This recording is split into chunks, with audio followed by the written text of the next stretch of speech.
እስካሁን ድረስ የጀመርኳቸው አገልግሎቶች በሙሉ አንድም ቦታ ከተከፈቱ ቤተክርስቲያኖች የተዘጉ የሉም። ይህ ከተጀመረ ነገር እንዲሁ ያቋረጠ ነገር ምንም የለም። ይሄኛው ግን በጣም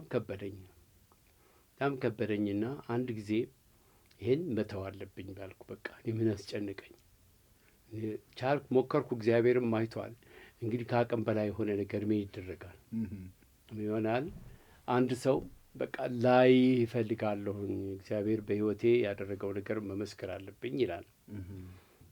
እኔ አለም በቃ መጠጥ እጠጣለሁ፣ ጫት እቅማለሁ፣ ሲጃራ አጨሳለሁ፣ ሚስት አግብቼ ፈትቻለሁ፣ ማላደርገው ነገር ግን እርካታ አጣሁኝ አለ።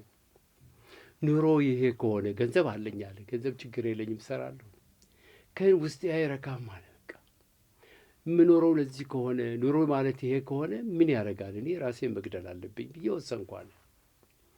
እና መኝታ ቤቴ ገብቼ ሽጉጥ ይዤ እዚያ እንትኔ ላይ አድርጌ እጄ ተንቀጠቀጠ። ያንን እንትኑን ቃታውን መሳብ አቃተኛል። ተንቀጠቀጠና ከእጄ ላይ ወደቀ አለ ሽጉጡ። ሲወድቅ በጣም ተናደድኩ ራሴን ባለመግደሌና ቆይ ወደፊት ራሴን በደንብ አስተካክዬ ገላለሁ፣ አሁን ለአሁኑ ይቅር ብዬ በቃ ሽጉጡን እዛ ጣል አድርጌ ልክ ወደ ሳሎን ስገባ ቴሌቪዥኑ ተከፍቶ አንተ ትናገራለህ አለ። ሁሉን ነገር ሞከራችሁ፣ እስቲል በመጨረሻ ለእግዚአብሔር እድል ስጡት ትላለህ አለ። ስትል እንዴት እንደሆነ አላውቅም፣ ብቻ ሸርተት ብዬ በጉልበቴ ተንበርክኬ እያለቀስኩ ጌታን ተቀበልኳል።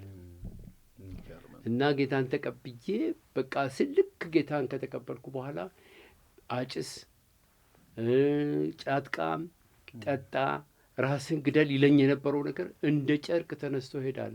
አሜን አሜን። ይሄ ሲነግረኝ ያ የወደቀው ነገሬ እንደገና ተነሳ።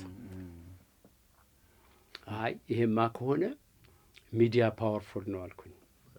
ስለዚህ ማን ነው ይህን ሰው መኝታ ቤት ውስጥ ገብቶ ሊያድን የቻለ?